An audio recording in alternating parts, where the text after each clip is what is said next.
Je vais vous présenter L'Art de la joie, Giuliana Sapienza, qui est italienne, née en Sicile, et donc qui va être illustrée, les extraits vont être illustrés par Giorgia. Je vous présente l'auteur, l'autrice assez rapidement. Elle est née en 24, elle est née donc en Sicile, et ce livre-là a été publié en 94, et il a fallu, entre le moment où elle l'a écrit et le moment où il a été publié, il y a 14 ans. Presque 15 ans qui se sont passés. Il a été seulement traduit et publié en France en 2005. Un personnage, alors je ne parle pas du personnage du livre, je parle de l'autrice, très, très particulière, une vie mouvementée, puisqu'elle est née en 24 et qu'elle a travaillé au départ, dès ses 20 ans, elle a travaillé pour une compagnie théâtrale. Et puis ensuite, la guerre est arrivée, elle est devenue résistante. Pour échapper à la police allemande, elle est rentrée dans un couvent. Et là, vous verrez au cours des dessins que Giorgia va faire, le couvent est quand même important. Elle a eu une vie, une mère psychologiquement très perturbée, puisqu'elle s'est retrouvée en hôpital psychiatrique, ça l'a beaucoup, beaucoup marqué. Elle-même s'est trouvée aussi en prison. Toutes ces expériences, en fait, l'ont aidée à écrire et à devenir ce qu'elle est. Donc, on va commencer par lire et dessiner par rapport à son enfance.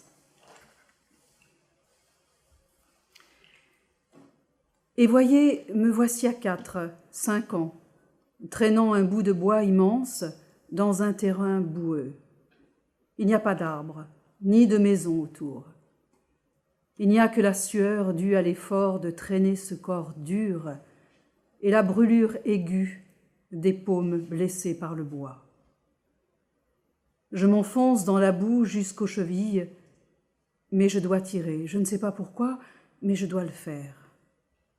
Laissons ce premier souvenir tel qu'il est. Ça ne me convient pas de faire des suppositions ou d'inventer. Je veux vous dire ce qui a été sans rien altérer.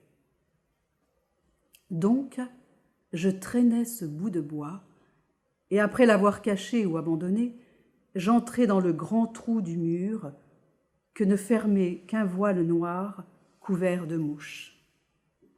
Je me trouve à présent dans l'obscurité de la chambre où l'on dormait, où l'on mangeait, pain et olives, pain et oignons.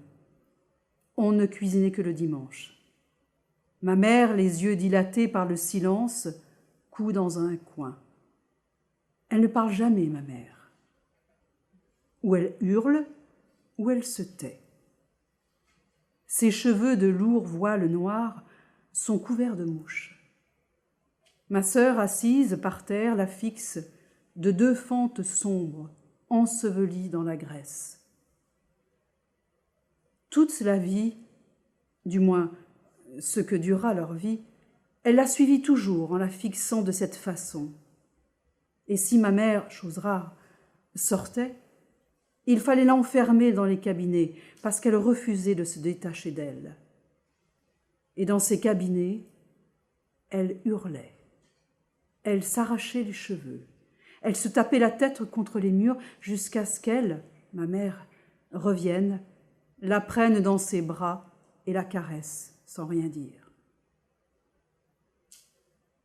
Pendant des années, je l'avais entendue hurler ainsi, sans y faire attention, jusqu'au jour où, fatiguée de traîner ce bois, m'étant jetée par terre, je ressentis, à l'entendre crier comme une douceur dans tout le corps.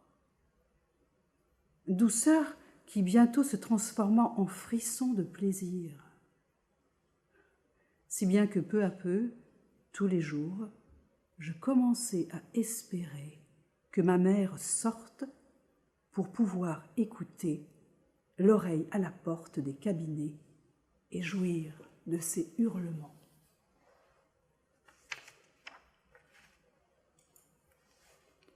Quand ça arrivait, je fermais les yeux et j'imaginais qu'elle se déchirait la chair, qu'elle se blessait. Et ce fut ainsi qu'en suivant mes mains, poussées par les hurlements, je découvris, en me touchant là d'où sort le pipi, que l'on éprouvait ainsi une jouissance plus grande qu'en mangeant le pain frais, les fruits. Ma mère disait que ma sœur Tina, la croix que Dieu nous a justement envoyée à cause de la méchanceté de ton père avait 20 ans.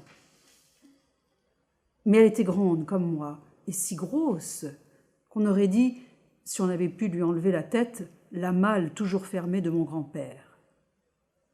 Quel métier c'était que celui de marin, mon grand-père? Je n'arrivais pas à le comprendre. Touzou disait que c'était des gens qui vivaient sur les bateaux et allaient sur la mer. Mais qu'est-ce que c'était que la mer? Les cris ont cessé.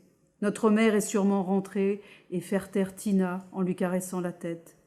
Qui sait si maman a découvert elle aussi qu'on peut éprouver tellement de plaisir en se caressant à cet endroit?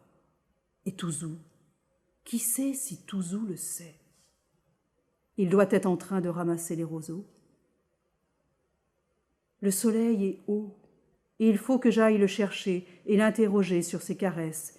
Et il faut aussi que je l'interroge sur cette mer. Y sera-t-il encore? La grosse chaleur est vraiment passée et l'air est frais. La boue s'est asséchée en quelques heures. Le vent s'est asséché. La canaie est immobile et ne crie pas comme hier. Il faut bien regarder, là où les roseaux bougent, là où se trouve Touzou.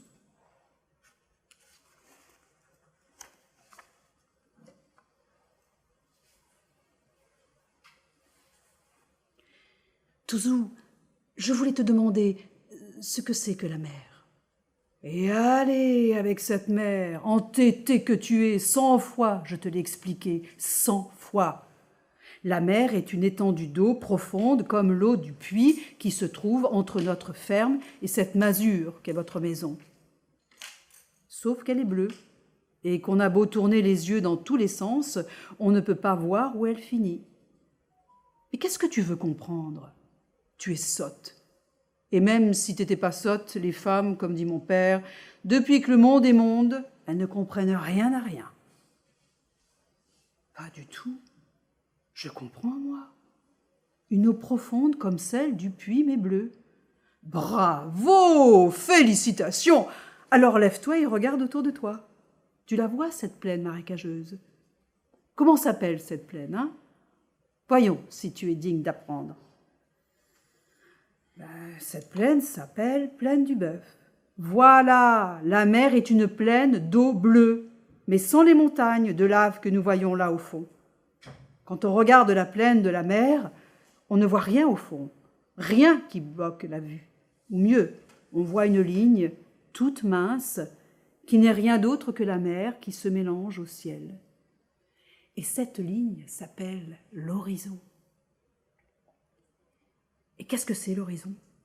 Je te l'ai dit, c'est rien qu'une plaine d'eau bleue qui s'arrête au ciel, tout au fond, là où l'œil peut arriver. Une plaine d'eau bleue, comme tes yeux qui vont s'unir au ciel de ton front. Mais voyez-moi un peu ces idées! On dirait un conteur! Je te promets, on dirait un conteur. Serait-il tombé du lit ce matin pour avoir ces pensées poétiques? Et toi, tu es tombé du lit pour fumer comme un grand? Tu fumes et moi tu me laisses te regarder dans les yeux.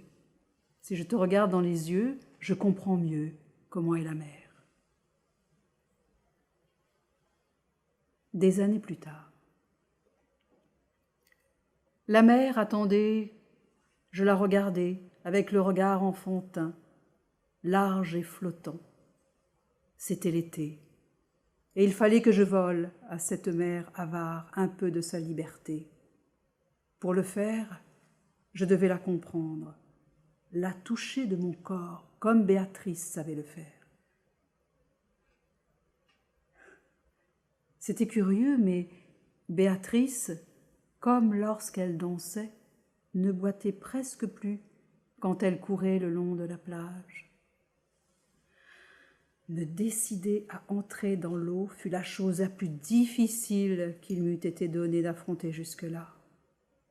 Cette mer était dure et me rejetait avec générosité. Je luttai pour saisir ce corps liquide qui m'échappaient en me surprenant de toutes parts. Je perdais l'équilibre. Je reculais en vitesse à 4 pattes pour me retrouver repoussée sur la plage à bout de souffle.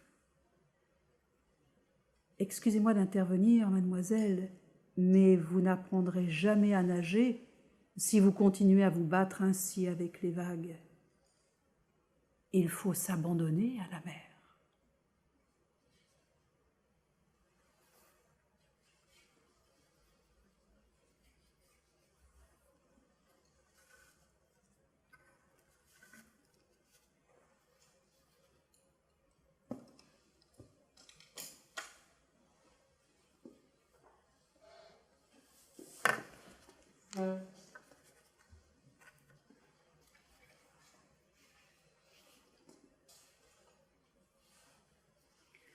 Deuxième dessin où il est question de couvent, de haine.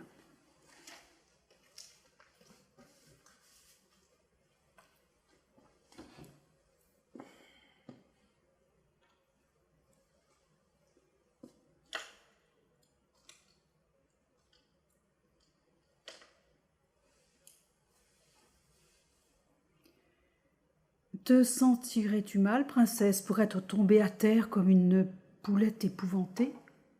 Une voix après plus d'un mois. Je voudrais m'enfuir, mais lui, c'est humide ici, très humide, poulette. C'est vrai, Mimo, merci. J'y vais à présent. Et où? Il est sûr que tu en as fait un de ces bruits. Qui l'aurait cru? Légère comme tu es. Tu as fait un tel bruit que tout le couvent en retentit encore. Et tu crois, Mimo, qu'en tombant, on peut choisir de faire un bruit léger ou fort? Ah, bravo, princesse, je vois que tu n'as pas perdu le goût de la plaisanterie. C'est bon signe. À dire la vérité, je m'inquiétais un peu à te voir errer comme une somnambule, le dos courbé. Je pensais, ça ne sera pas qu'elle nous deviendrait bossue à force de prières et de punitions. Ce n'est pas que tu sois la première que je vois entrer dans ces murs, jeunette, belle et droite comme un cierge, et qui peu à peu se courbe comme un âne trop chargé, jusqu'à ce que toute ratatinée, elle en sorte avec les pieds devant, passe-moi l'expression, sans avoir gagné la récompense d'une vieillesse longue et sereine. Ma femme, ma belle-sœur, ont les cheveux blancs, mais elles sont sereines, ayant évité faim et maladie. Mais ces religieuses-là, qu'est-ce qu'on y comprend? Elles disent qu'elles vivent dans la chasteté, mais elles se courbent comme sous les péchés les plus graves. Avant, quand Mimo commençait à parler ainsi des sœurs et du couvent, je fuyais. Mais à présent, ces discours me descendaient dans le sang comme un baume réconfortant. J'éprouvais le besoin de m'étirer et de relever la tête. « Voilà, comme ça, bravo, princesse, bravo, droite comme avant. » C'est juste que les mains et les bras me pèsent. Bien sûr, quand le souffle vital, que ce soit sous une douleur ou sous une humiliation ou par manque de pain, quitte le corps, les bras et les mains tirent vers la tête. Mais c'est un mauvais signe que celui-là, signe que l'âme est fatiguée du corps et que l'on veut mourir. Cela m'est arrivé à moi, quand me parvint la carte postale disant que mon fils aîné était mort à la guerre. Les bras me pesaient, me tiraient vers lui, et pour me donner de la force, j'avais à nourrir 6 enfants nés de ma propre chair. Pour me donner de la force, j'ai dû me les couper, ces bras. Maintenant, ils travaillent, ils bougent, mais je ne les sens plus. Ils sont partis avec lui, princesse. J'y vais à présent, Mimo. Si jamais elles arrivaient... Non, pour l'instant, elles n'arrivent pas, le chêne se tait. Mais si tu te sens mal, vas-y. Mais droite, hein? Attrape-toi par les cheveux et tire ton cœur vers le haut. Parce que ces femmes-là n'attendent rien d'autre même si elles ne le savent pas, que de te voir te courber au point de te retrouver à 6 pieds sous terre. Non, ça non, Mimo. Pourquoi parles-tu ainsi, toi qui es si bon? Parce que c'est la vérité. Et quoi? Quelqu'un de bon ne devrait pas voir la vérité? Tu sais qui tu dois remercier de pouvoir au moins sortir à l'air libre? Bien sûr, je le sais, le médecin. Certes, le médecin. Mais le médecin seul n'aurait rien obtenu s'il y a 8 ou 10 ans n'était morte une novice, plus ou moins de ton âge d'ailleurs, et comme toi, protégée de mère Léonora. Et comment elle est morte? Elle s'est tuée, ma fille. Et qui pourrait lui reprocher? Enfermée dans sa chambre pendant 1 mois et davantage, elle s'est prise de découragement et s'est jetée par la fenêtre. Regarde, celle-là là-bas. Je l'ai trouvée à l'aube, écrabouillée par terre. Personne n'a rien entendu. Ces couvents ont des murs épais, des murs à l'épreuve des bombes, pour n'entendre ni les larmes, ni les joies du monde. Regarde cette fenêtre là-bas. C'est celle de ma chambre. Précisément. Parce que c'est la cellule voisine de celle de mère Léonora. C'est là que finissent ses protégés. Mais comment a-t-elle fait? Il y a des grilles?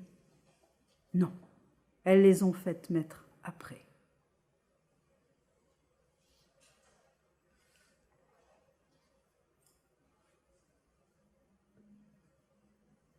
La foudre ne tomba nullement sur ma tête, tandis que dehors la pluie continuait à battre contre les vitres de la fenêtre. Mon cœur nu, échauffé par le plaisir, la sentait descendre, légère. Douce pluie d'avril, entre les seins, les hanches ouvertes pour accueillir cette fraîcheur de printemps. J'avais retrouvé mon corps. Durant ces mois d'exil, enfermé dans cette cuirasse de douleur, je ne m'étais plus caressée. Aveuglée par la terreur, j'avais oublié que j'avais des seins, un ventre, des jambes. Alors, la douleur, l'humiliation, la peur n'étaient pas, comme elle le prétendait, une source de purification et de béatitude. C'étaient de répugnantes voleuses qui, la nuit, profitant du sommeil, se glissaient à votre chevet pour vous ôter la joie d'être vivante. Ces femmes ne faisaient aucun bruit quand elles passaient à côté de vous, ou entraient et sortaient de leurs cellules. Elles n'avaient pas de corps. Je ne voulais pas devenir transparente comme elles, et maintenant que j'avais retrouvé l'intensité de mon plaisir, jamais plus je ne m'abandonnerai au renoncement et à l'humiliation qu'elle prêchait si hautement.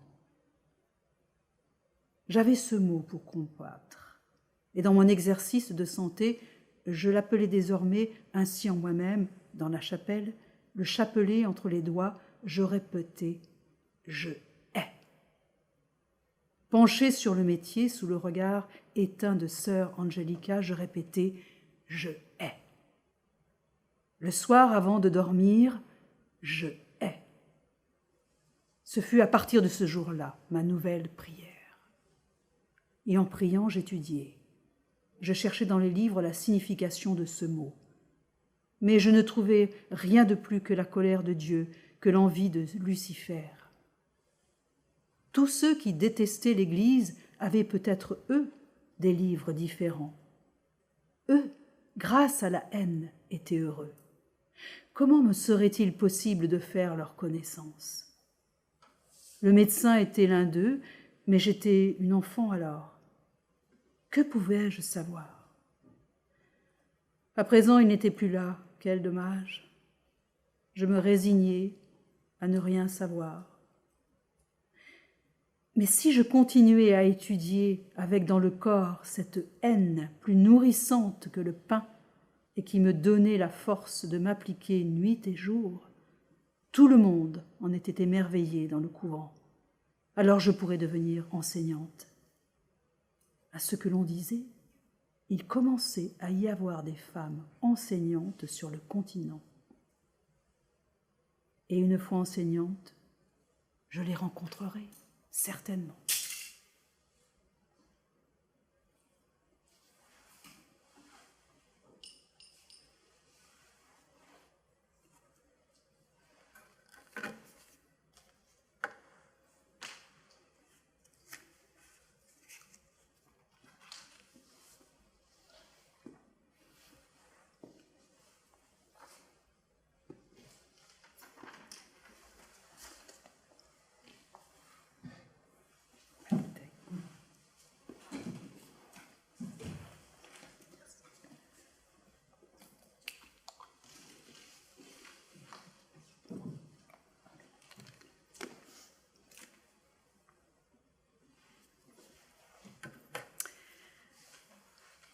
Où il est question de devenir poète, de devenir artiste.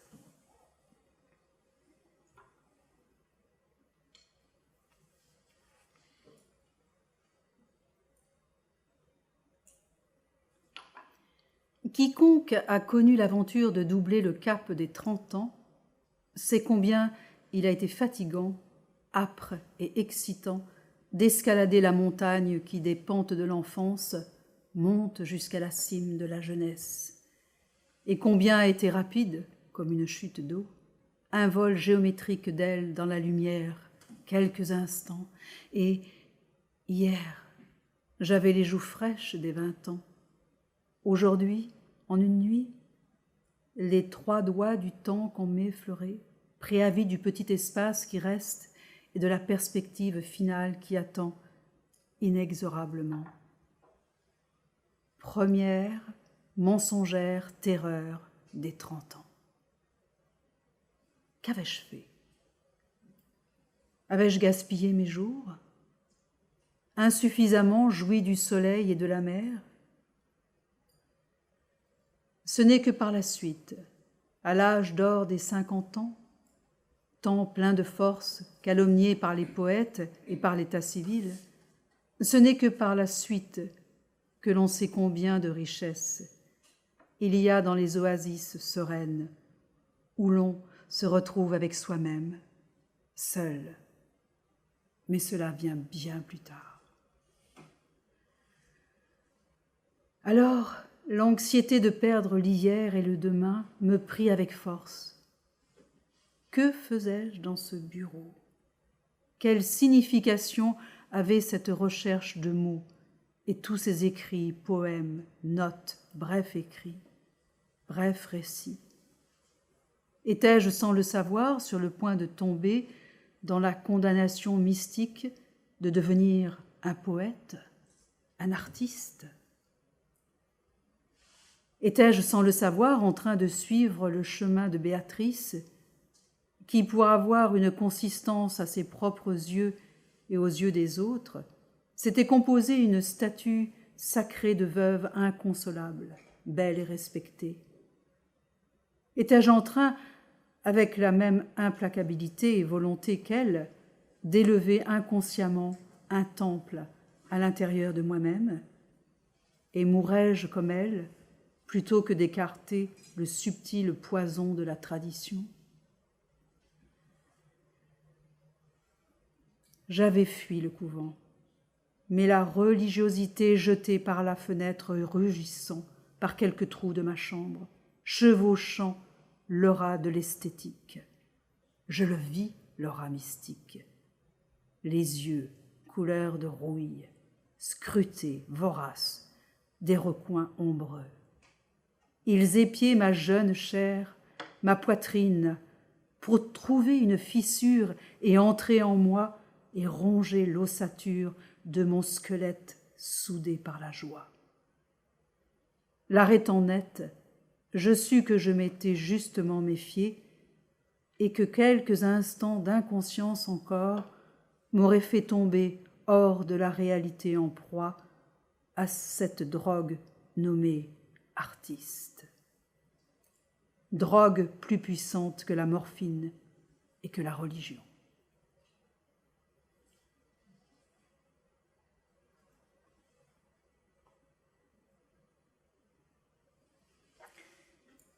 La veille, de mes propres yeux, j'ai assisté à la façon dont est accueillie, jusque par une mère, l'arrivée d'une petite fille.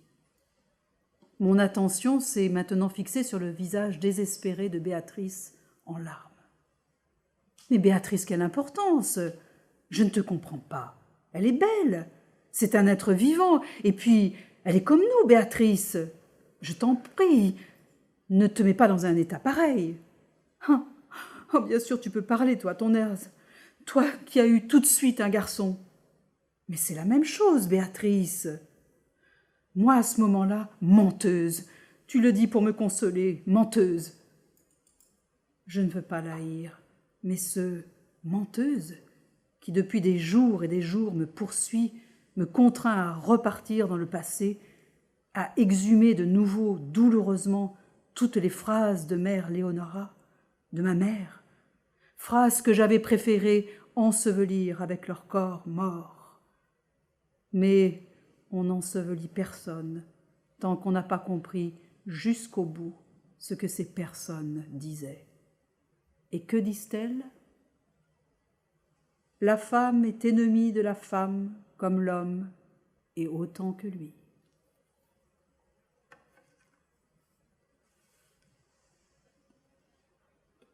De la solitude, de la liberté. Elle avait peur, une peur nouvelle, inconnue. Dans la plaine, elle avait craint les colères de sa mère, l'indifférence de Touzou. Au couvent, elle avait craint de rester prisonnière et après, dans cet autre couvent de soi, elle avait eu peur de Gaïa, de Vif Argent, de Béatrice même. Voilà ce que c'était. Elle n'avait jamais été seule dans une maison vide, libre d'aller et de venir à son gré. Voilà ce que c'était cette peur qu'elle avait failli prendre pour une nostalgie de Béatrice et même de Vif Argent. Non, elle ne les regrettait pas. Elle regrettait seulement un mode de vie si longuement gravé dans ses émotions qu'elle ne pouvait en changer d'une heure à l'autre. Elle devait accepter cette peur et peu à peu s'habituer à cette solitude qui désormais, c'était clair, apportait avec elle le mot de liberté.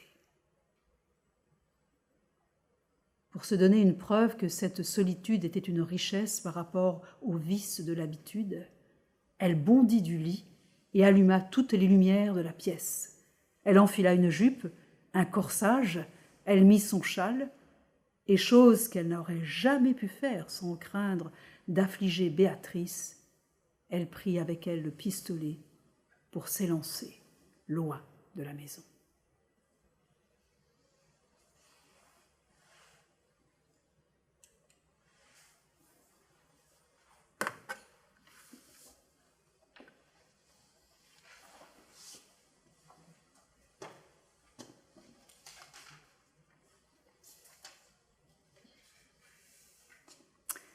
Dans ces extraits, il va y avoir un dialogue entre Carlo, l'amoureux donc de Modesta, qui est le personnage principal du livre,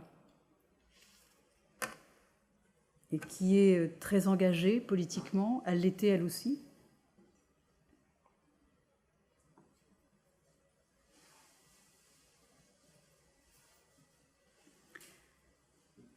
Carlo, comment êtes-vous devenu socialiste ?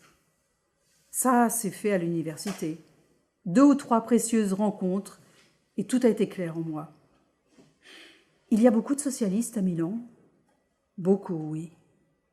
Et à Turin encore plus. Ici, en Sicile, il n'y en a pas beaucoup. Vous parlez sérieusement ? Oui. Et vous les connaissez ? Pour être sincère, je suis ici à Catane pour prendre contact avec ses camarades. Ah, maintenant je comprends pourquoi durant tous ces mois, vous ne vous êtes pas préoccupé d'avoir d'autres clients en plus de nous. La chose m'avait beaucoup surprise, mais je l'avais attribuée à la richesse, et pardonnez-moi, à la paresse aussi. Il faut admettre que rien ne vous échappe. Le diagnostic était presque exact. Non, la paresse, non quand même.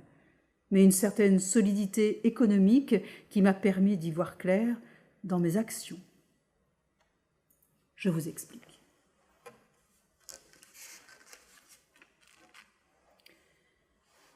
Depuis de longues années, ma vocation médicale s'est heurtée à beaucoup de réalités qui l'ont dépouillée de l'auréole de sainteté dont je la voyais parée dans ma jeunesse.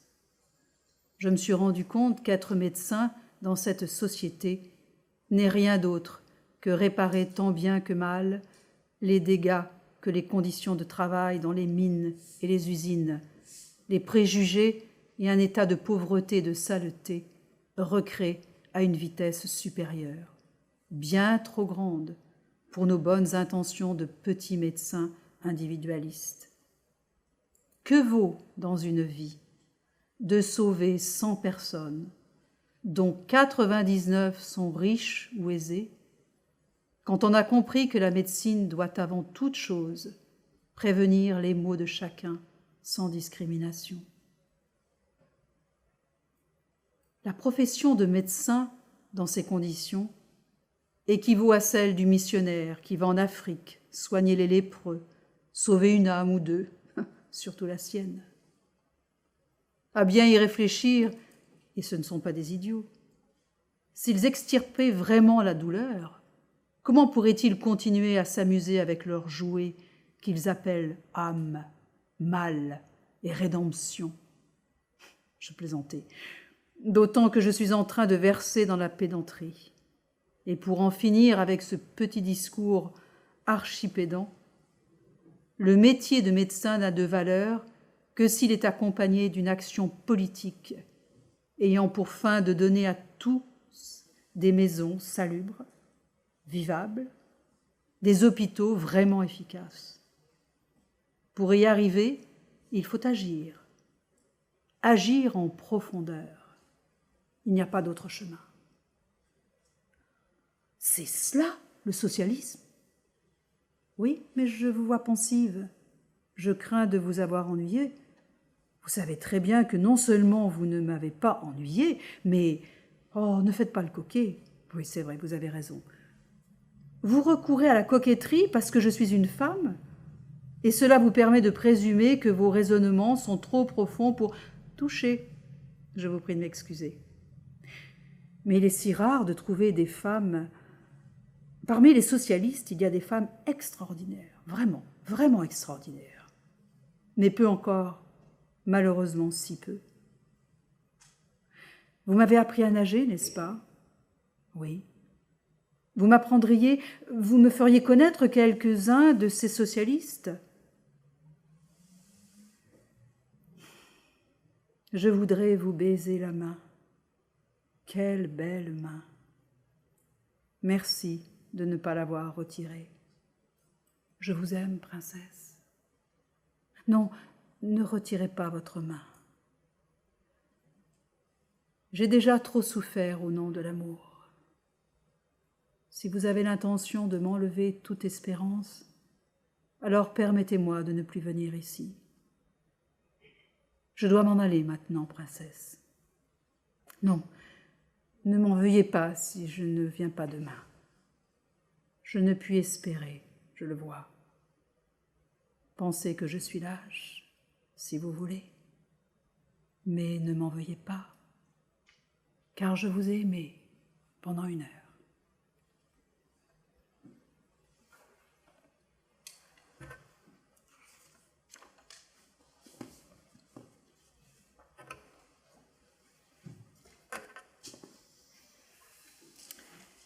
Dans ce livre, L'art de la joie, l'érotisme est très très présent. Donc, on ne pouvait pas ne pas lire des extraits concernant l'érotisme, l'amour, l'homosexualité. Donc, un dialogue encore entre Carlo et Modesta. Non, il est inutile que tu me fuis. Je ne te fuis pas, Carlo. Tu me fuis. Mais nous devons parler, puisqu'avant que tu as tant voulu le faire, au lieu de m'aimer comme je t'aimais. Et comment devais-je t'aimer, Carlo? En silence? en me laissant adorer comme une statue. Mais l'amour est mystère et silence. Je te vénérais en silence. Il me suffisait de te regarder pour être heureux pendant des jours et des jours. Je n'avais pas besoin de parler d'amour. L'amour est un miracle, et comme tel, l'amour n'est pas un miracle, Carlo, c'est un art, un métier, un exercice de l'esprit et des sens comme un autre, comme jouer d'un instrument, danser, fabriquer une table. Tu veux dire le sexe? Mais le sexe n'est pas de l'amour. L'amour et le sexe sont enfants l'un de l'autre. Qu'est-ce que l'amour sans le sexe? Une vénération de statues, de madones. Et qu'est-ce que le sexe sans l'amour? Une bataille d'organes génitaux, et c'est tout. Mais alors tu nies la substance immatérielle de l'amour, tu nies sa spontanéité, et le fait que plus il naît spontanément, plus il est authentique, pur, miraculeux. Mais Carlo, tu es toi aussi, comme tes camarades de Catane, l'ascétisme du peuple russe, le caractère sacré de la classe ouvrière, le martyrologue du prolétariat, la nature comme Dieu, l'artiste comme Dieu. Comment est-ce possible? Qu'est-ce que tout cela a à voir? Ça a à voir parce que chez tes camarades, je n'ai trouvé qu'aspiration mal dissimulée à la sainteté et vocation au martyre. La férocité du dogme cache la peur de la recherche, de l'expérimentation, de la découverte, de la fluidité de la vie. Si tu veux le savoir, je n'ai rien trouvé qui ressemble à la liberté. Et je me suis enfuie. Oui, parce que je n'avais pas l'intention de tomber dans un piège peut-être pire que l'Église à laquelle j'ai échappé.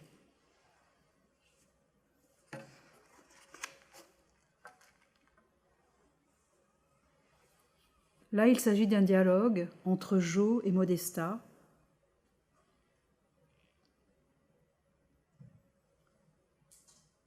Une belle histoire d'amour les lie l'une à l'autre. Elle faisait l'amour dans la cabane. Et qu'as-tu fait? Rien. Pourquoi deviens-tu aussi pâle, Jo?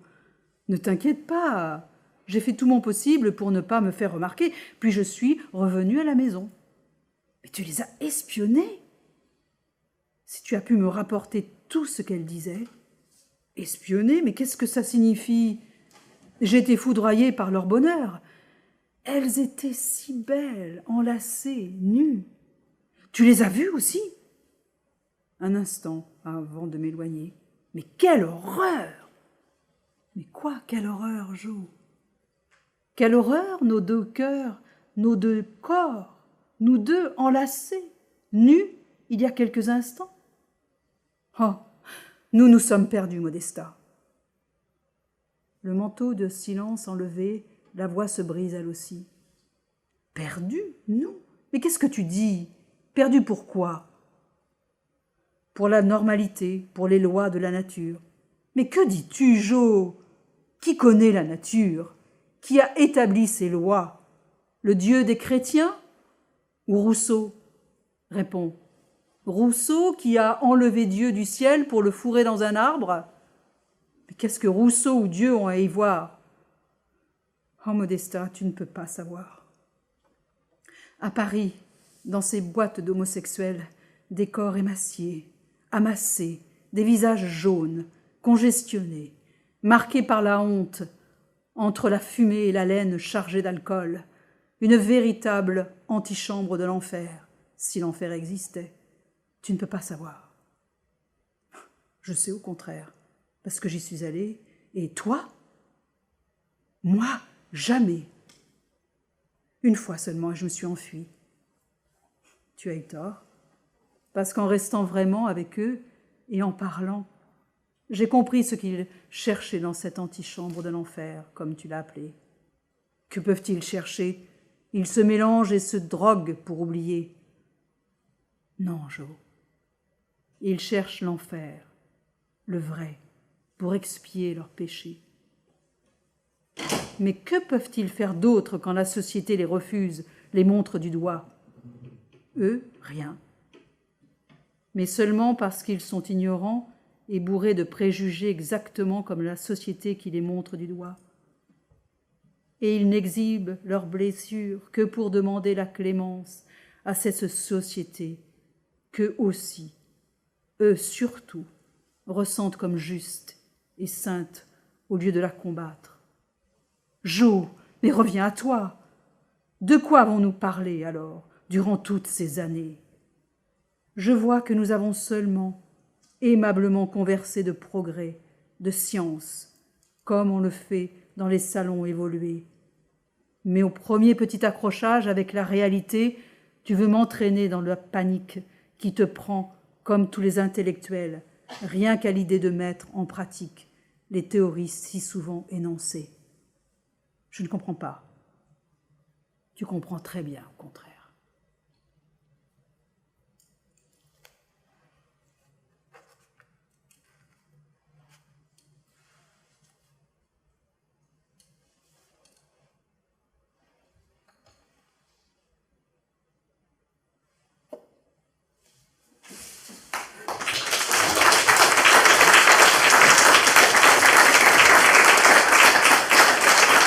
Merci.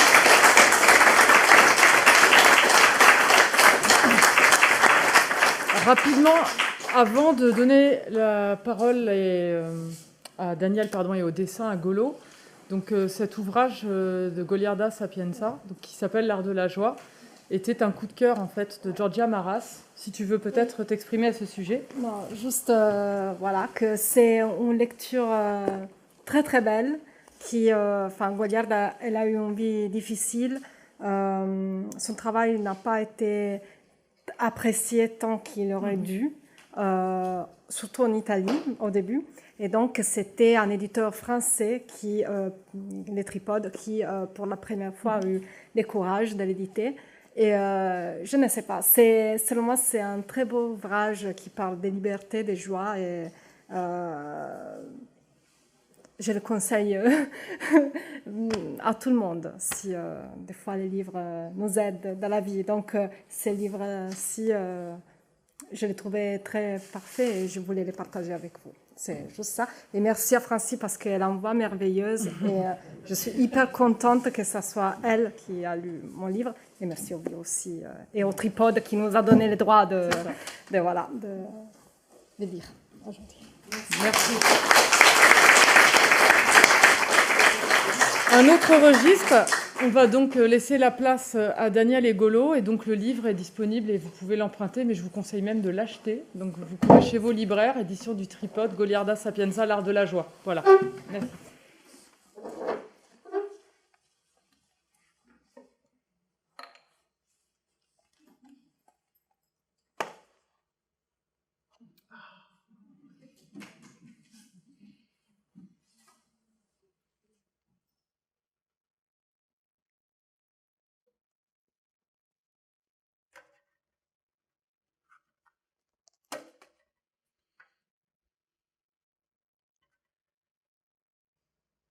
Panaïtis Strati est un écrivain roumain qui a toujours écrit en français.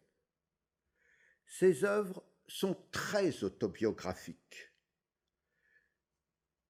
Nous allons vous lire le début de Nerantsula.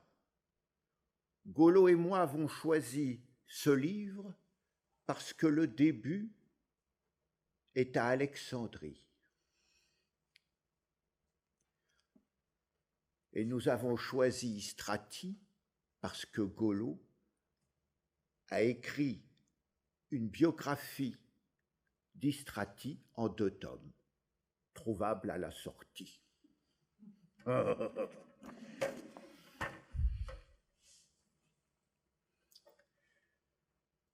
J'ai vécu à Alexandrie d'Égypte quelques hivers ensoleillés, il y a longtemps de cela. Et si les souvenirs qui me reviennent de cette époque ne sont pas trop joyeux, comment ne pas méprendre Comment ne pas m'emballer de ces rares instants qui renversent la chaudière à malheur de nos existences et nous gonflent de joie à faire éclater le cœur.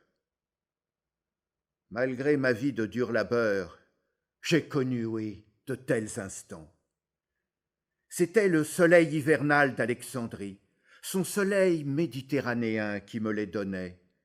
Pour lui, pour sa Méditerranée et pour mon désir de vivre, j'acceptais les grosses tranches d'amertume que mon destin me servait sur un même plateau.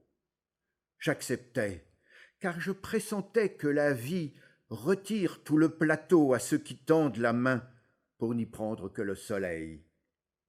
Peu d'heures de lumière m'octroyait le destin contre une journée de travail sans charme, mais je forçais la dose de bonheur en grossissant volontairement les tranches d'amertume. Je me privais de bien des choses nécessaires à la vie pour mieux abreuver mes yeux de clarté qui inonde, de ciel qui étourdit et de Méditerranée qui s'envole. Pour tout dire, j'étais un méchant ouvrier. J'abandonnais l'ouvrage, sans excuse, dès qu'une mouche me narguait avec son pouvoir d'accaparer le soleil. Alors, le cœur gros de cette défaillance que les hommes sont heureux de punir, je partais. Je partais, rempli de liberté et vide d'espérance. Mes jambes, lourdes elles-mêmes de tant de bonheur chèrement payé, me conduisaient toujours en bordure d'Alexandrie, à Ramleh, d'où les palmiers africains contemplent par-dessus la Méditerranée leurs frères échelonnés sur les côtes d'Azur, sur les Ramleh européennes. La même mer les caresse ou les rudoie. Le soleil, généreux comme nous le connaissons, les baigne des mêmes violents rayons. À Ramleh, il y a des établissements somptueux, comme dans toute contrée féerique, où les riches veulent être seuls à digérer leur maigre joie. Mon Dieu, à voir de quelle piteuse façon ils s'ennuyaient sur les terrasses en dégustant leur odieux rien. Je comprenais pourquoi la vie était si sévère dans son ingratitude avec un pauvre comme moi. Et j'osais, moi le pauvre, aborder ces terrasses encombrées de riches, ces maisons où le narguilé et le café, mes délicieux vices, se payaient des prix inabordables pour ma bourse. Mais rien de ce que j'ai désiré dans ma vie ne m'a été inabordable.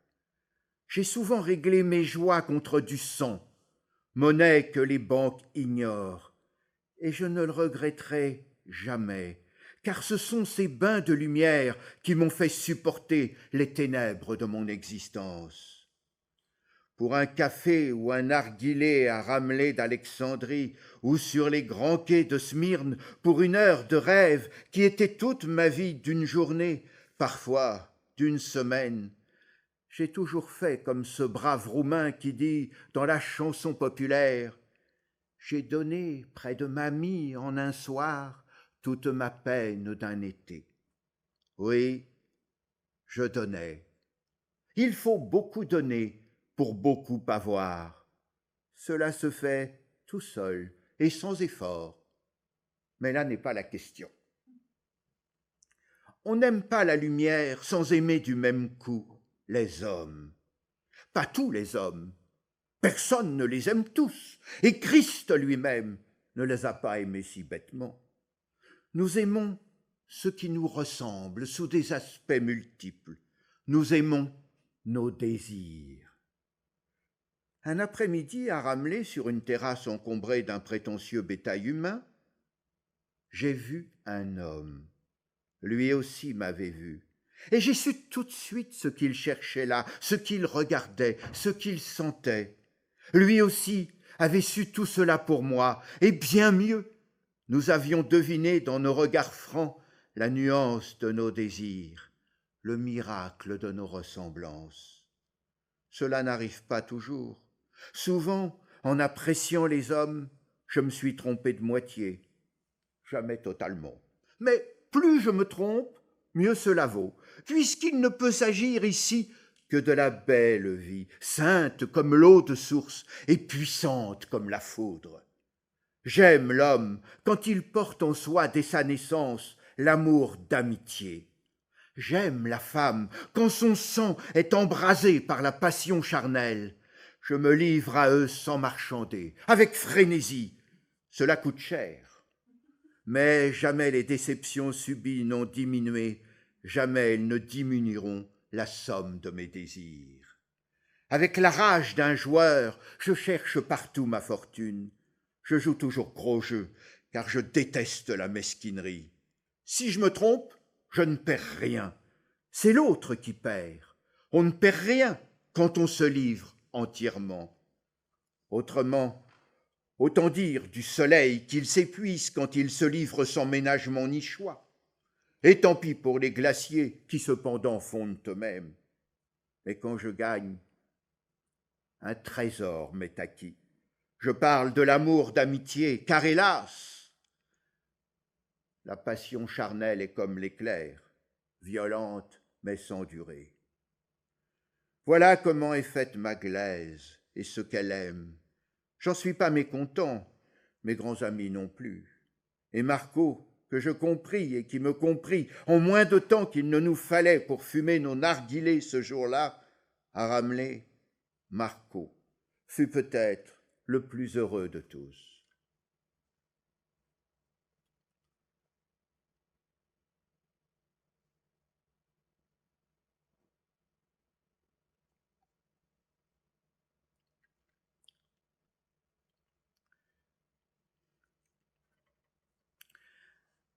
La délicieuse canaille essaya cependant de se défendre.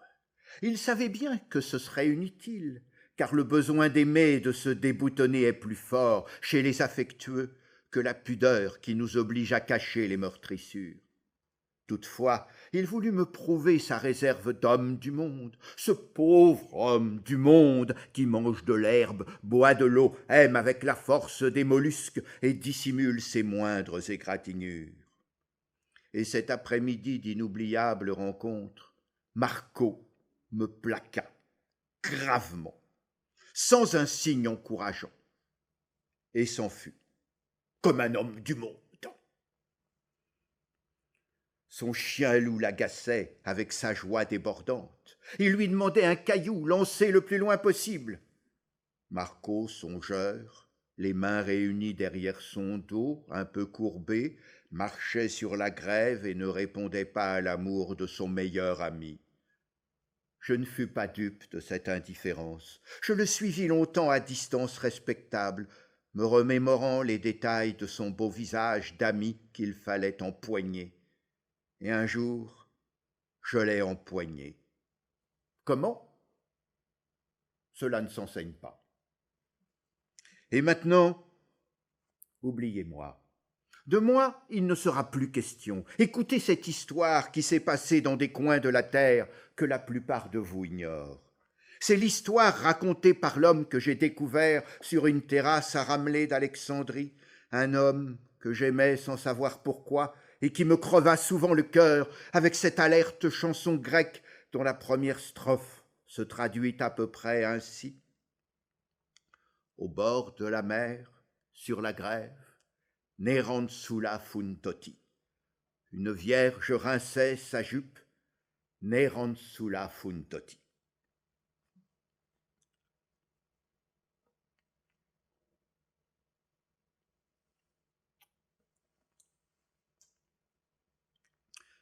J'avais environ 16 ans quand mon père acheta une maisonnette de la rue Juive, à Braïla. Nous y emménageâmes aussitôt. Je savais que, comme d'habitude, cette demeure ne nous garderait pas longtemps, car mon père ne faisait qu'acheter des maisons délabrées, les mettre en état et les revendre au premier amateur. C'était en somme son métier, bien rémunérateur. Celui de ma mère, nullement fatigant, consistait à seconder son mari dans ses interminables parlottes d'affaires, alors qu'une servante s'occupait du ménage et se chamaillait avec les travailleurs qui rafistolaient la baraque. Là-dessus, mon devoir à moi était de courir au bistrot du coin chercher des bouteilles de vin pour mes parents et leurs clients, qui tous buvaient et parlaient, maison à vendre, maison à acheter. Cela m'ennuyait à périr. Pour m'amuser, je jetais du mortier dans les sauces de notre servante et du sel dans le plâtre des maçons, ce qui brouillait tout le monde et faisait varier le brouhaha. J'aimais encore jouer dans les rues avec mes gros cerfs-volants, tête nue, la chemise ouverte contre le vent et toujours seul. Seul, oui, quoique je ne fusse ni poltron ni farouche. Mais je redoutais les pierres lancées par les gamins, particulièrement du jour où l'une de ces pierres rencontra ma tête et la troua. C'est pourquoi, en emménageant fraîchement dans la malle juive, je me tins à l'écart des garçons de notre nouveau quartier. Ceux-ci, bien qu'enfants de juifs, ce qui signifiait craintifs, pas dangereux, n'en offraient pas moins 1000 occasions de se faire casser la tête, car précisément, à cause de leur couardise, les petits Roumains des environs n'avaient aucune peine à venir les battre chez eux. Seins et poches bourrés de cailloux, ils envahissaient la rue, et du matin au soir, les projectiles volaient en tous sens. On en recevait même dans la cour, par-dessus la palissade. Aussi, me fallut-il, bon gré mal gré, renoncer momentanément au plaisir, fort goûté dans ces changements de domicile, d'aller rôder dans la rue, reconnaître les lieux, voir de nouvelles gens et de nouvelles mœurs. Par contre, une préoccupation inattendue vint toute seule s'offrir à ma soif d'aimer. Dans ces mahallahs, les cours sont séparées par des palissades aux vieilles planches entr'ouvertes. On peut voir tout ce qui se passe chez le voisin. Et comme on est là-bas fort curieux et peu poli, on regarde bien à son aise. C'est ce que je fis moi-même, à l'exemple des grands qui ne se gênaient point à l'occasion pour se cracher au visage et se montrer le derrière nu au travers des ouvertures. Je n'eus, moi, rien à montrer et personne à conspuer, bien au contraire. J'eus le plaisir de voir tous les jours, dans la cour située à droite, une fillette de 14 à 15 ans qui se mouvait comme le poisson dans la rivière et ne daignait pas comprendre que moi aussi j'avais envie de faire comme elle. Mais elle était fille, et telle la chienne qui ne craint pas la morsure du mâle, ne craignait pas les cailloux des garçons. L'enfant, quand il devient homme, perd jusqu'à cette humanité-là et frappe la femme enceinte. Noiraude et chevelue, pareille à une bohémienne, la grosse natte soigneusement tressée, le visage ovale, très sérieux, aux grands yeux perçants, aux lèvres charnues, était toujours bien lavée, comme les mains, les pieds et les jambes. D'ailleurs, elle n'avait affaire qu'avec l'eau.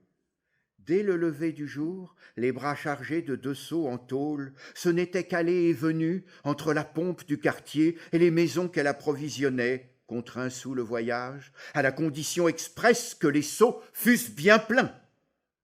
Pour y arriver, et aussi pour ne pas s'encombrer les jambes, elle écartait les récipients au moyen d'un cerceau en bois dur, au milieu duquel la petite porteuse trottait. Tout de même, ce travail devait être exténuant, car je la voyais souvent, la figure contractée, la bouche tordue, la lèvre inférieure pendante, suant fort, mais jamais triste, jamais accablée, joyeuse, dès qu'elle déposait son fardeau et prête à l'espièglerie. Non point à l'espièglerie bête avec les gamins du quartier, mais seule dans sa cour, avec 2 beaux petits chiens qu'elle lavait, parés de 1000 rubans et cajolait sans cesse. Ou bien, lorsqu'elle en avait assez de ses toutous et pas de course à faire, elle déguerpissait. Durant des heures, je la voyais plus. Au retour, sa figure inondée d'extase, elle empoignait les seaux, courait à sa besogne, la finissait en se jetant à l'ombre d'un mûrier, reprenait la toilette des chiens, auxquels elle prodiguait les soins et la plus maternelle tendresse. Personne autour d'elle, aucune tutelle, pas de parents, pas de cris, pas de jurons, des demandes d'eau de toutes parts. La nuit l'engloutissait, elle et ses bêtes, dans un murmure de caresses et d'invitations au repos. Le matin la retrouvait trépidant dans le cerceau, bras et coudes tendus, les poings serrants, les anses écartées, la lèvre un peu tremblante. Puis c'étaient les chiens, les disparitions soudaines, la rentrée rayonnante. Je voyais tout cela par un été, au début des grandes vacances.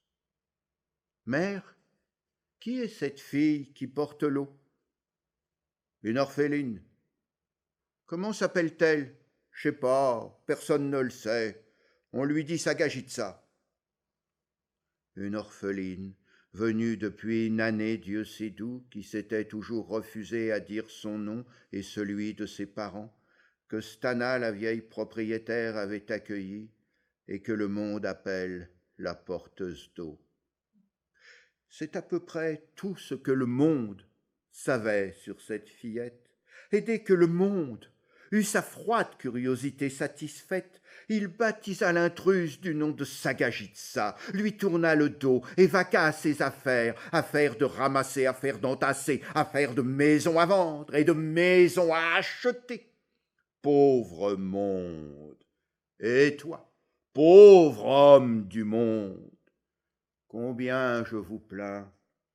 Vous rencontrez sur votre route un être humain aux mâchoires raidies, engourdi par le gel de l'existence, et en guise de lui prouver votre chaleur, votre large humanité, vous lui demandez promptement. Dis-nous, inconnu, le temps de te tenir sur une jambe, qui tu es, d'où tu viens, ce que tu penses de notre opinion et ce que tu comptes faire parmi nous. Et le malheureux, ne pouvant desserrer les mâchoires pour vous répondre, ou au moins vous cracher au visage, vous regarde. Et pressé comme vous êtes, vous lui tournez le dos, vous lui collez un nom d'emprunt, comme on attache une casserole trouée à la queue d'un chien, et vous filez à vos affaires. Vous filez, tel toi, pauvre monde, et toi aussi, pauvre homme du monde, comme je vous plains.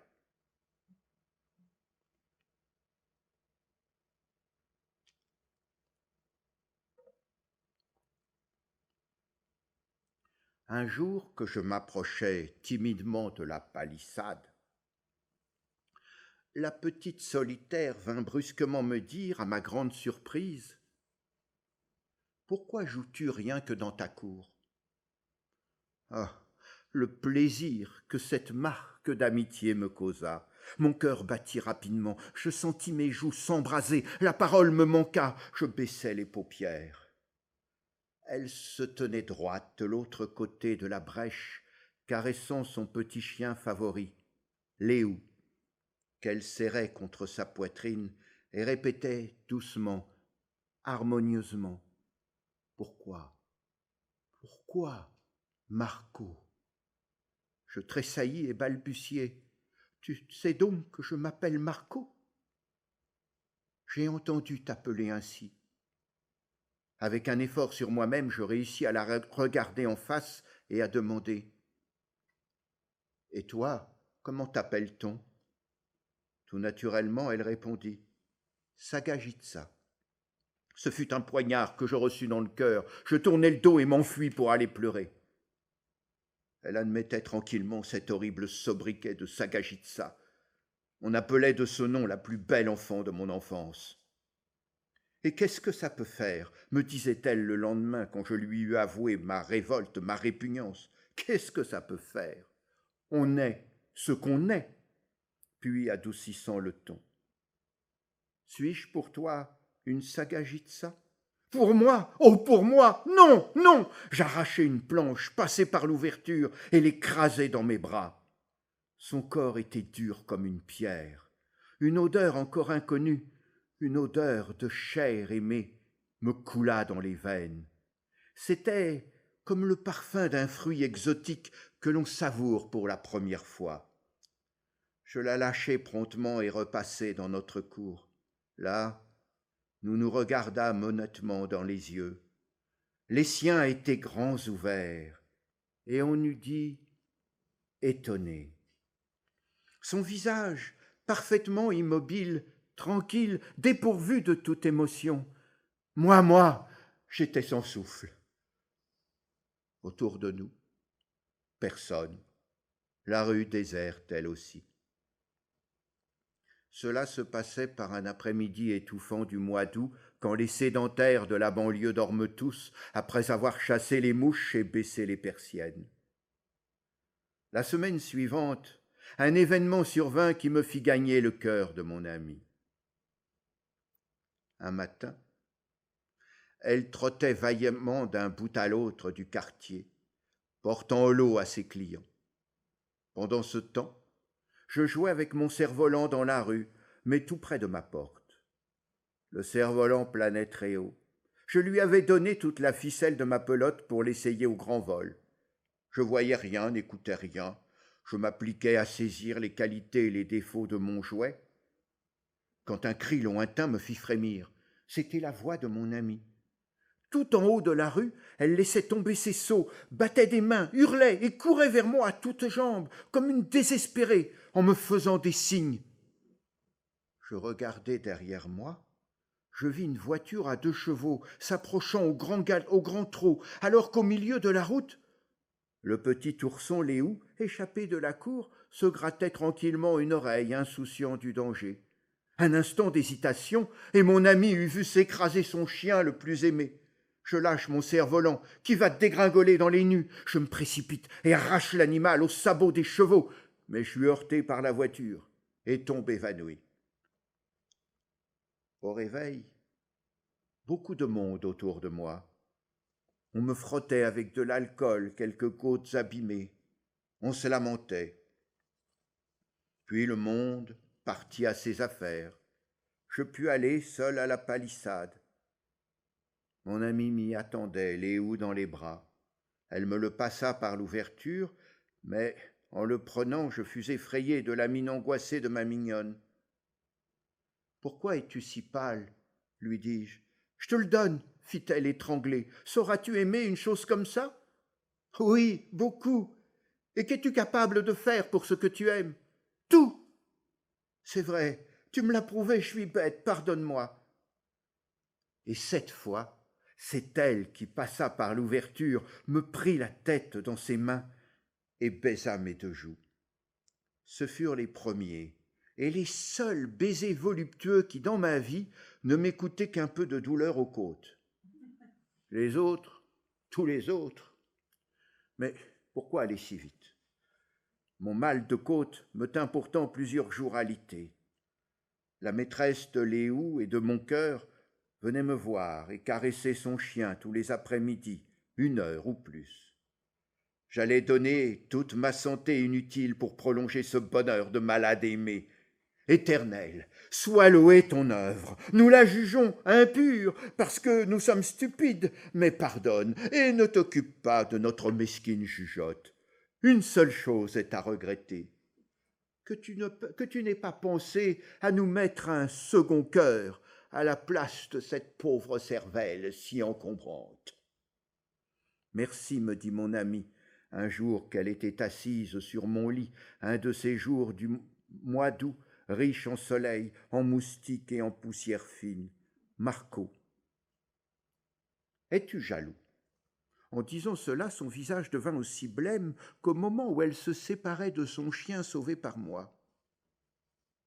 Jaloux ? Fis-je. Pourquoi cette question ? Et pourquoi cette angoisse ? Parce que je t'aime toi et un autre encore. En entendant cet aveu, ma cervelle se renversa, le lit se mit à tourner, je faillis écraser Léou. Oui, ajouta-t-elle, je vous aime tous les deux, comme un seul, comme j'aime Léou, voilà tout ce que j'aime, faut pas te fâcher, c'est ainsi. Et elle m'embrassa violemment, mais elle eut mieux fait de m'appliquer un coup de marteau au front. Je sentis tout de suite qu'il ne fallait pas pleurnicher, que j'avais affaire à une créature forte et à un rival fort, et que ce n'était qu'en me montrant fort à mon tour, plus fort même que d'eux, que j'arriverais à combattre et à conserver ma place. Je sentis cela. Le temps m'a donné raison, raison amère.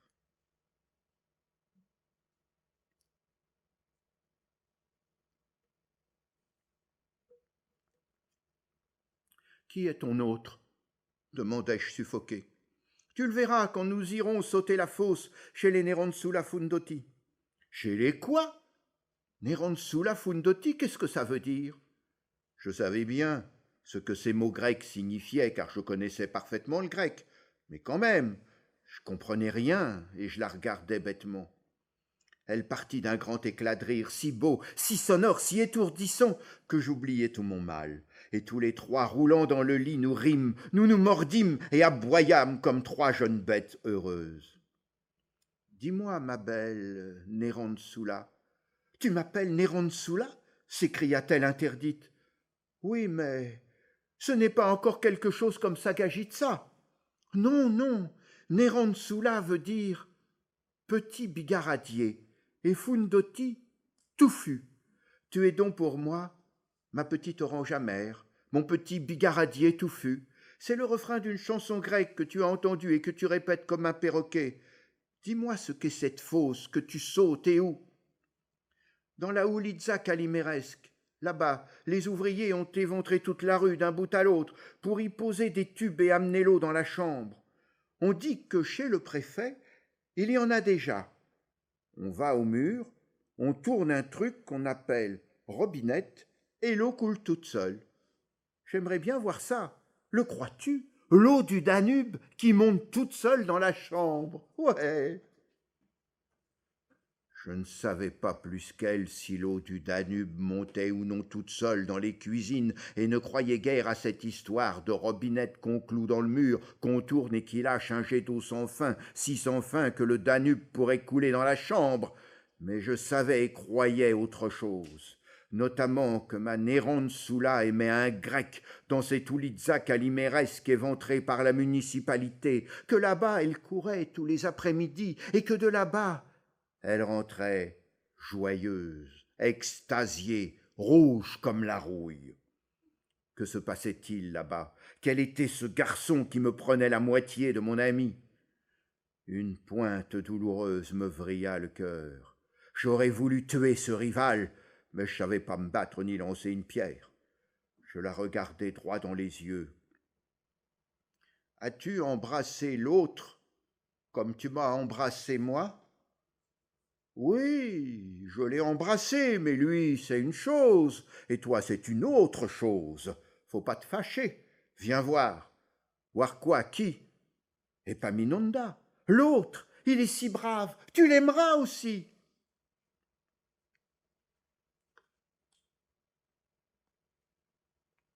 La nuit descendait doucement sur une journée meurtrie par la chaleur torride.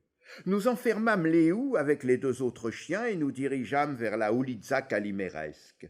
Dans la rue, la poussière rafraîchie chatouilla agréablement nos pieds nus. Tous les gamins étaient dehors, ils nouaient l'air, mais nous n'y fîmes guère attention. D'autres sentiments nous obsédaient. Au fait, elle paraissait tranquille, sa démarche nonchalante, le calme de ce bon visage de vierge, les bras, ses bras fermes comme deux serpents forts, ses bras durcis par les lourceaux, ses bras qui pendaient dans un repos complet, et tout ce corps pétri par une peine ingrate, tout cela m'effrayait et m'attirait. Je n'arrivais que péniblement à maîtriser ma débordante envie de la mordre, de la faire crier. Pourquoi m'avait-elle dit aimer encore un autre? Cet autre, je ne le supportais pas. Oh, égoïsme charnel, dois-je te maudire ou te bénir? Aujourd'hui, quand du sommet de ma montagne, je puis considérer tout le bien et le mal de la vie, je me demande si la vie pourrait se passer de toi, massacrant égoïsme charnel. Il faisait presque complètement noir quand nous arrivâmes dans la rue habitée par les Grecs. Le fossé, tranché interminable, était à nos pieds. Aucune lanterne, déchirure noire, profonde, hérissée de sa colline de glaise, et toutes deux parallèles, courant se perdre dans la nuit mystérieuse, telle la roue de notre destin. De rares réverbères à pétrole répandaient çà et là leurs lueurs borgnes, comme des pressentiments, alors qu'à droite et à gauche, les maisonnettes solitaires s'alignaient l'une après l'autre, comme autant de pièges inévitables. Transi de peur, d'une peur insensée, je saisis Nerontsula aux épaules, la serrai sur ma poitrine et lui dis Que cherches-tu ici ?» Elle m'enlaça vigoureusement la taille et les yeux baissés vers le fossé, répondit imperceptiblement. « Je ne sais pas. Cela me plaît. »« Sauvons-nous, lui murmurai-je en l'écrasant dans mes bras. Sauvons-nous et oublie ce lieu, n'y retourne plus. » Elle se tut et ne bougea pas. Alors je me rappelle lui avoir prophétisé dans un cri « Tu paieras cher si tu ne t'arrêtes à temps, les Grecs sont dangereux !» Elle continua à se taire, à me serrer et à regarder la tranchée, devenue noire comme le bitume. Soudain, des voix s'élevèrent dans l'obscurité lointaine. Une multitude de gamins chantaient, et à mesure que nous approchons, la mélodie et les paroles se précisaient. Je sentais le corps de mon ami tressaillir, de brefs frissons. Au bord de la mer, sur la grève, Nerantsula Fundoti, une vierge rinçait sa jupe, Nerantsula Fundoti, avec une violence que je ne lui soupçonnais guère, comme un gros poisson à peine tiré de l'eau, elle s'arracha de mes bras et sans plus se mit sur le champ à sauter le fossé dans les deux sens, zigzagant et s'éloignant dans la direction des chanteurs et répétant chaque fois qu'elle sautait la fascinante tranchée « Nerantsula Fundoti, Nerantsula Fundoti !» Je restai cloué sur place et suivi du regard, tant qu'il me fut possible, le fantôme léger de ma Nerantsula. Puis, un silence mortel pour mon âme domina la banlieue pendant quelques minutes, et enfin j'entendis la voix aimée éclater dans le noir. « Marco, viens! Marco, viens !» Le temps d'une seconde, j'eus l'idée de fuir, de plus jamais la voir, mais l'ordre du destin est impitoyable, et je me soumis, comme si deux mains caressantes m'eussent poussé. « Va, va vers elle qui t'appelle. » J'allais comme un automate. Un premier lampion et deux silhouettes, celles d'Epaminonda et de Nerantsula, surgirent de l'obscurité. Puis, à une vingtaine de pas en arrière, d'autres lampions et d'autres silhouettes, une dizaine de garçons grecs entre 10 et 15 ans. Ils étaient tous tête, jambes et pieds nus. Les lampions, qui oscillaient dans leurs mains, étaient faits de grosses pastèques évidées et criblés d'entailles de formes géométriques, ronds, carrés, losanges, triangles, rectangles, croissants, par où filtrait la lumière d'une bougie fixée au fond de la pastèque. Certains de ces lampions avaient leurs trous couverts de feuilles de papier transparent et multicolores. À mon approche, Epaminonda s'arrêta. Sa bande l'imita, gardant la distance. Je compris que j'avais affaire à un commandant. Tout grec n'est commandant. Il leva sa pastèque lampion et éclaira un instant nos deux figures, pendant que Nerantsula, silencieuse, se tenait tout près, droite, les mains réunies derrière le dos. Le visage d'Epaminonda, osseux et basané, me fut tout de suite sympathique. La sincérité n'y manquait pas. C'était un garnement un peu plus âgé et un peu plus fort que moi. L'arrogance grecque que je détestais tant ne se voyait nullement. Il me donna la main et prononça d'une voix presque mâle. « Bonsoir, Marco. Sois le bienvenu dans notre mahala.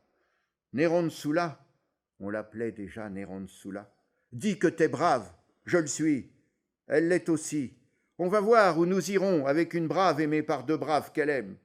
Allons maintenant chanter et nous balader ensemble. Tu connais le grec, à ce qu'il paraît ?» Sans attendre ma réponse, il prit la tête de ses voyous, Nerantsula entre nous deux, bras dessus, et commanda. « Hé, Palikarias, 1, 2, 3, au bord de la mer, sur la grève, Nerantsula Fundoti !» Marche à cadence parfaitement rythmée et bondissante d'allégresse, le sol tremblait sous nos pas secs. Les cœurs tremblaient également. Epaminonda, la tête renversée en arrière, dominait toutes les autres voix, et il me semblait que le fossé dont nous longions la crête était devenu un peu moins sombre. Nerantsula et moi, nous nous taisions. Mais loin qu'elle fût insensible, ainsi qu'elle en avait l'air, je sentais son corps vibrer comme une corde de harpe mordue par les doigts. Sa natte battait la mesure à chaque pas qu'elle allongeait, cependant que sa main gauche me tenaillait le bras. Je ne me trouvais pas trop mal. Je me jugeais même de taille à lutter victorieusement contre cet Épaminondas qui chantait bien et nous faisait marcher mieux encore. Quand, alors que je me demandais comment cette soirée allait finir, l'ami, disputé, glissa brusquement de nos bras, recommença ses zigzags par-dessus le fossé et disparut dans la nuit avec son refrain « Nerantsula fundoti, Nerantsula fundoti ». De loin au loin, quand elle passait devant un réverbère, son ombre se trahissait un court instant, puis nous ne la revîmes plus. J'en fus stupéfait. Très calme, Épaminondas me dit avec une poignée de main « Bonne nuit, Marco. Elle reviendra plus ce soir, c'est une toquée. » Je rentrai seul et triste. Mais arrivé à la palissade, un désir invincible me poussa à l'aller voir. Sa petite chambre, tout au fond de la cour, avait la porte grande ouverte. La lune inondait de lumière le visage endormi de Nerantsula, Léou dans les bras, les deux autres chiens dans les pieds, vêtements en désordre, seaux et cerceaux dans un coin. J'avançai sur la pointe des pieds et appuyai doucement mes lèvres sur le front de l'incompréhensible amie. Elle ne se réveilla point. Moi, je n'ai pas fermé l'œil cette nuit-là.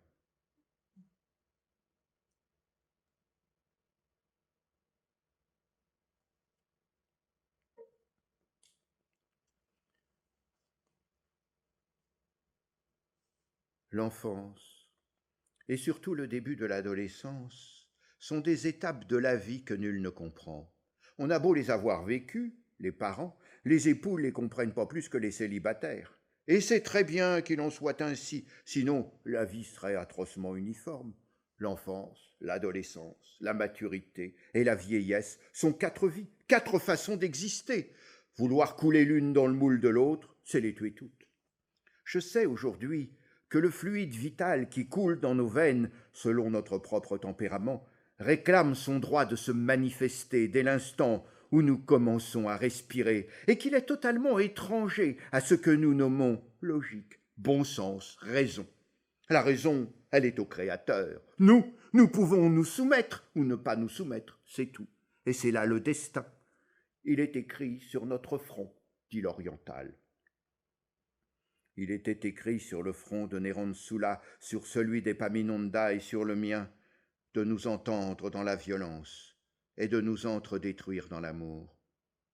Ma pauvre raison m'avait conseillé cette nuit d'insomnie de couper court avec les Grecs, leur commandant leurs chansons et leurs sombres fossés. Je m'étais décidé à ne plus mettre les pieds dans la Houlitza caliméresque. Mais ce fut Épaminondas qui vint, dès le lendemain matin, me parler d'un exploit séduisant. « Tu connais Miou ?» me dit-il gravement. « Eh bien, Nerantsula me souffle sans cesse à l'oreille que Miou est le plus fort au cerf-volant. Personne ne peut l'avoir. Cela me déplaît. Et à toi ?» J'étais déjà rouge de colère en apprenant que Nerantsula en admirait un autre que moi en matière de cerf-volant. J'en avais de toutes les dimensions, dont le plus grand en papier doublé de toile me dépassait de 50 en hauteur. Nul comme moi ne savait les confectionner, si solides, si équilibrés. Nul ne pouvait me vaincre à l'embrouiller. Épaminondas, qui avait entendu parler des ravages que faisaient mes cerfs-volants, me poussa à affronter le seul adversaire de ma taille, Miou. Le faisait-il en escomptant ma défaite pour m'humilier aux yeux de notre ami? Je voulus le savoir. Nerantsula ne m'a jamais dit qu'elle considérait Miou plus fort que moi. Elle te le dira si tu lui demandes. Nous étions devant ma porte. Nerantsula faisait ses dernières courses du matin. Elle passait, repassait à toute vitesse, les joues embrasées, un soleil au-dessus de sa tête, 2 autres qui tremblaient dans ses récipients pleins d'eau cristalline. À chaque passage, le coup d'œil bref qu'elle nous jetait disait clairement « À tout à l'heure ». Nous aurons besoin d'elle si nous nous prenons à l'embrouiller avec Miou, me dit Épaminondas. Alors, tu veux m'aider? Bien sûr, Miou aussi se fait aider, et encore par des hommes âgés, ses frères, qui lui donnent la main pour tirer. Et pourquoi aurons-nous besoin de Nerantsula? C'est une fille. Ouais, c'est une fille. Mais elle peut facilement casser la figure à plusieurs garçons comme toi et moi pour ce faire. Elle n'a qu'à remplir son tablier de cailloux et à les lancer. À 100 mètres à la ronde, nul bras dans toute la ville ne saurait l'atteindre avec une pierre. Mais Neron-Sula, de sa main gauche, ne rate qu'un coup sur 10. On le sait, et on fait le vide autour d'elle. C'est une toquée. Les ateliers des docks sifflaient midi quand Neron-Sula, arrivant en trombe, nous distribua une tape à chacun et fila d'abord voir ses chiens. Elle portait un colis sous le bras. C'est de la charcuterie, du pain et du vin. Nous irons manger sur l'herbe, hors de la ville. Cet après-midi, pas de course à faire. Epaminonda la suivit d'un regard inquiet et hocha la tête. Je te dis, mon vieux, elle est loufoque, tu vois, elle dépense son argent durement gagné, et cependant elle sait que j'ai de l'argent qui me coûte rien, car je vole mon père lorsqu'il gagne au jeu et qu'il rentre sous comme une bourrique. Ça, c'est ton affaire, lui dis-je, mais je n'aime pas que tu lui colles sans cesse les épithètes de toqué, loufoque et ainsi de suite. C'est une brave et malheureuse fille qui me plaît beaucoup. Ah, elle te plaît? Et à moi? Il me fixa d'un air embarrassé, puis se plia et gratta ses genoux couverts d'écorchures. Je courus dans la grange et revins avec mon plus gros cerf-volant, car je sentais se lever un vent très favorable. Neron-Sula nous rejoignit à ce moment, soigneusement peignée et vêtue, belle, comme je ne l'avais encore vue, et sentant violemment le parfum de lilas. Elle trépignait comme une pouliche, mais toujours distante, le regard sévère. Pauvre moi, à la voir, si affolante, j'aurais tué non seulement Epaminonda, mais aussi mes parents. Je crois que mon rival aurait fait la même chose, car il la dévorait des yeux autant que moi. « Où vas-tu, Marco, avec ce monstre ?» me demanda-t-elle, pleine d'admiration. Du coup, mon cœur se gonfla. « Je vais me prendre à l'embrouiller avec Miou. »« Avec Miou? Vrai? Tu l'oserais? »« Oui, pour toi. Epaminonda dit que tu crois Miou plus fort que moi. »« Je le crois, mais arrache à Miou son cerf-volant et... »« Et quoi ?» cria aussitôt l'autre, exalté. « Cela me regarde, » coupa Neron-Sula. Nous partîmes vers le quartier de Miou, devant lequel s'ouvrait un grand terrain en friche. Chemin faisant, Epaminonda bondit vers ses mioches pour leur dire de nous suivre après le déjeuner. Je profitai de cette courte absence et je dis à mon ami en lui serrant la main « Aime-moi seul, Neron-Sula, sois à moi seul !» Elle me caressa doucement avec ses doigts charnus et répondit « Faut pas être jaloux, Marco, c'est bête. Tâche de battre Miou et je t'embrasserai fort, très fort. »